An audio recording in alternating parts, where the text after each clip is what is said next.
दीमापुर नाम का एक गांव था। यह गांव शहर से बहुत दूर जंगल और पहाड़ों के बीच में बसा हुआ था।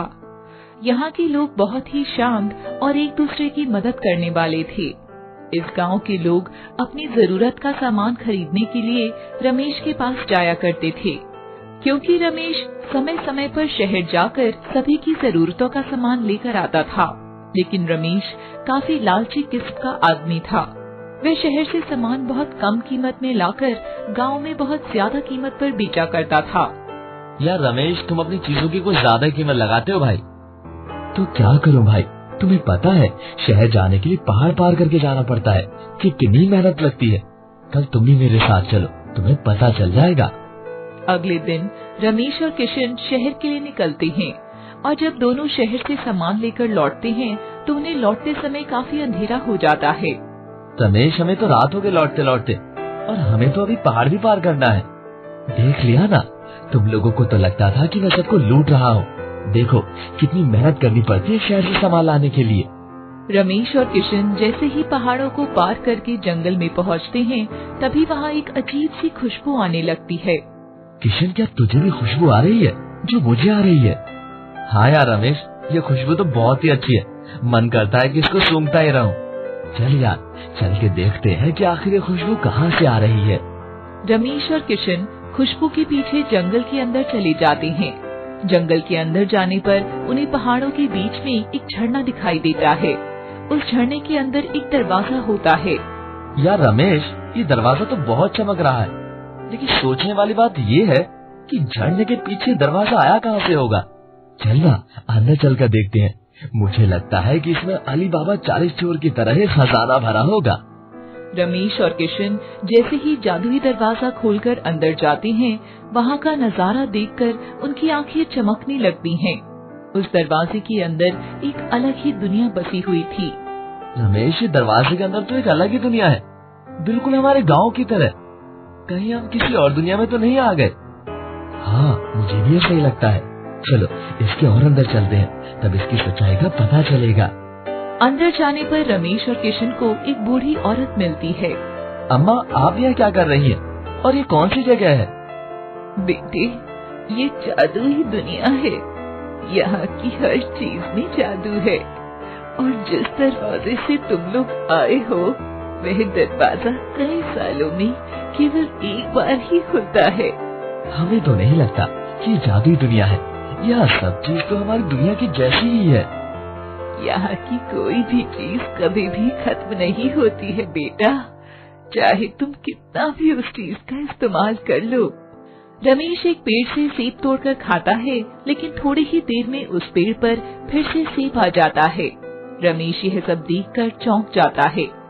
रमेश के मन में यह लालच आ जाता है कि अगर वह यहाँ से चीजें ले जाएगा तो वह कभी खत्म नहीं होंगी और गांव में ले जाकर उन्हें हमेशा बेच सकता है। आप सही कह रही थी, लेकिन क्या हम यहाँ से कोई चीज अपनी दुनिया में लेकर जा सकते हैं? ये जादुई दरवाजा कई सालों में एक बार खुलता है बेटा, और अगर तुम लोग अंदर आए हो तो तुम बहुत नसीब वाले हो। इसलिए तुम यहाँ से कोई भी चीज लेकर जा सकते हो, लेकिन ध्यान रहे सुबह होने से पहले यहाँ से बाहर चले जाना, नहीं तो हमेशा के लिए इसी दुनिया में कैद हो जाओगे। रमेश और किशन जादुई दुनिया के अंदर चीजें ढूंढने लगते हैं। जादुई दुनिया में चीजों को देखकर रमेश का लालच बढ़ता ही चला जाता है। रमेश, अब हमें यहाँ से चलना चाहिए भाई, वरना बूढ़ी औरत ने जैसा बताया था उसके हिसाब से हम यहीं फंसे रहेंगे। अरे थोड़ा रुको यार, अभी थोड़ी और चीजें इकट्ठी कर लेने दो। कौन सा यहाँ पे रोज रोज आना है? किशन देखता है कि रमेश का लालच बढ़ता ही जा रहा है। रमेश ने जरूरत से बहुत ज्यादा चीजें ले ली थी, लेकिन किशन ने केवल एक पौधा लिया था जिसे वह अपने बगीचे में लगाने वाला था। यार किशन, तुम पागल हो क्या? तुम्हारे हाथ में कोई सोने का कटोरा देगा तब भी तुम भीख ही मांगोगे क्या? देखो यहाँ कितनी सारी चीजें हैं, सोने के पेड़, सोने के बर्तन और भी बहुत सारी चीजें, और तुमने सिर्फ ये मामूली सा पेड़ लिया है। रमेश, मुझे ज्यादा लालच नहीं है। मैं इस पौधे को अपने बगीचे में लगाऊंगा और इससे जो भी फल निकलेंगे मैं उन्हें बाजार में बेचूंगा। मैं मेहनत की जिंदगी जीना चाहता हूँ, और अगर मेरे पास हर चीज सोने की हो जाएगी तो मुझे बहुत ज्यादा आलस आ जाएगा। कुछ देर बाद दोनों लोग इस दुनिया से बाहर निकलने लगते हैं। रमेश ने इतना ज्यादा सामान ले लिया था कि उसे ढंग से चलते भी नहीं बन पा रहा था। यार किशन, मुझसे सारी चीजें उठ ही नहीं पा रही हैं। एक काम करो, अपने इस पौधे को यहीं फेंक दो और मेरी चीजें बाहर तक ले चलो, फिर मैं तुम्हें भी इनमें से कुछ चीजें दे दूंगा। नहीं रमेश, मैं इस पौधे को नहीं फेंक सकता। और रही बात तुम्हारे सामान की, तो तुम अपना सामान खुद लेकर जाओ।